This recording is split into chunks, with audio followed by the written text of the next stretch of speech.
नमस्कार दोस्तों, आज हम कहेंगे अष्टमी की व्रत कथा। इस व्रत को महिलाएं अपने संतान की लंबी उम्र की कामना के लिए या संतान प्राप्ति के लिए रखती हैं। इसकी पूजन विधि मैंने अपने चैनल पे इसकी वीडियो डाल दी है, आप वहाँ जाकर देख सकते हैं। लिंक मैं डिस्क्रिप्शन बॉक्स में दे दूँगी। अब हम थोड़े से गेहूँ हाथ में लेकर शुरू करते हैं अष्टमी की व्रत कथा। एक समय की बात है, एक नगर में एक साहूकार अपने भरे पूरे परिवार के साथ रहता था।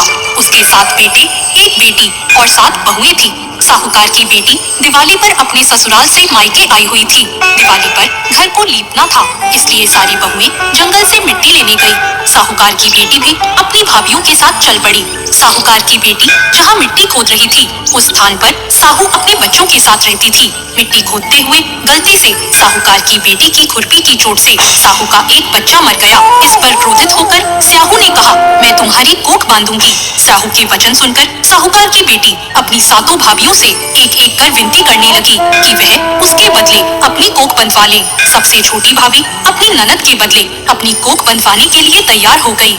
इसके बाद छोटी भाभी के जो भी बच्चे होते वो 7 दिन बाद मर जाते। 7 पुत्रों की इस प्रकार मृत्यु होने के बाद उसने पंडित को बुलाकर इसका कारण पूछा।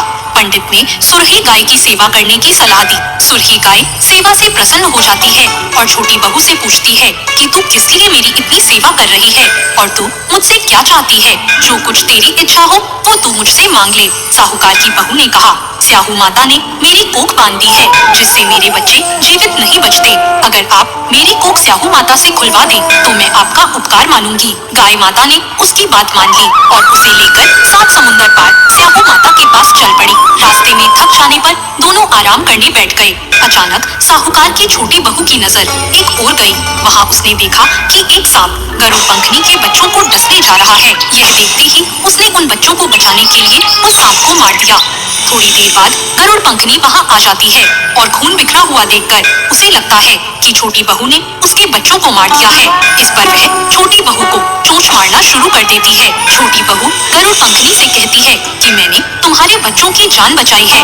गरुड़ पंखनी ये सुनकर बहुत खुश होती है और वह छोटी बहू से कहती है कि वो किस प्रकार उसकी मदद कर सकती है। तो छोटी बहू कहती है कि वह उसे स्याहू माता तक पहुंचा दे। गरुड़ पंखनी सुरही गाय और छोटी बहू को अपनी पीठ पर बिठाकर 7 समंदर पार करवा देती है और उन्हें स्याहू माता के पास पहुंचा देती है। स्याहू माता सुरही गाय को देखकर बोलती है कि बहन, तुम तो बहुत दिनों में आई हो। फिर उन्हें कहती है कि मेरे सिर में बहुत जू पड़ गई है। तब साहूकार की बहू सलाई लेकर उनकी जुएं निकालती है, जिससे स्याही माता खुश हो जाती है और बोलती है कि तूने मेरी बहुत जुएं निकाली है, इसलिए तेरे 7 बेटे और 7 बहुएं हों।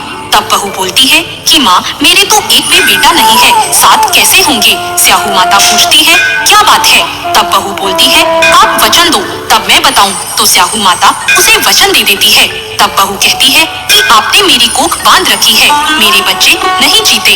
यह सुनकर स्याही माता बोलती है, तूने तो मुझे ठग लिया। मैं पहले तेरी कोख नहीं खोलने वाली थी, पर अब मुझे तेरी कोख खोलनी पड़ेगी। जा, तेरे 7 बेटे और 7 बहुएं होंगी। तू घर जाकर अष्टमी की पूजा करना और उसका उद्यापन करना। बहू लौटकर घर आई तो उसके 7 बेटे और 7 बहुएं थी। वो सबको देखकर बहुत खुश हो गई। अब अष्टमी के दिन उसने 7 अहोई बनाकर पूजा और उसका उद्यापन किया। उधर उसकी जेठानियाँ आपस में बात करने लगी कि जल्दी जल्दी अहोई माता की पूजा कर लें, नहीं तो सबसे छोटी बहू अपने बच्चों को याद कर कर रोने लग जाएगी। जब उसके रोने की कोई आवाज नहीं आई तो उसने अपने बच्चों से कहा कि जाकर चाची के घर देखकर आओ कि अभी तक वो रोई क्यों नहीं। बच्चों ने जाकर देखा तो वहाँ चाची कुछ मान रही थी और उद्यापन और पूजा की तैयारी कर रही थी। उन्होंने जाकर अपनी माताओं को ये बात बताई। यह सुनते ही जेठानियाँ दौड़ी दौड़ी उसके घर आई और उससे पूछा कि तेरी कोख कैसे छूट गई? देवरानी बोली, स्याहू माता ने मेरे ऊपर कृपा कर कर मेरी कोख खोल दी। स्याहू माता जैसे उस पर कृपा करी ऐसे सब पर कृपा करना।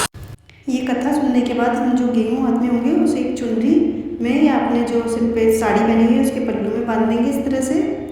और आपके यहाँ यदि तारों की पूजा होती है तो आप फिर उस टाइम के लिए रखने से बांध के और फिर अर्घ देके इस जल से और अपना पूजा का समापन करें। यदि आपको मेरी वीडियो पसंद आई हो तो मेरे चैनल को लाइक और सब्सक्राइब करिएगा।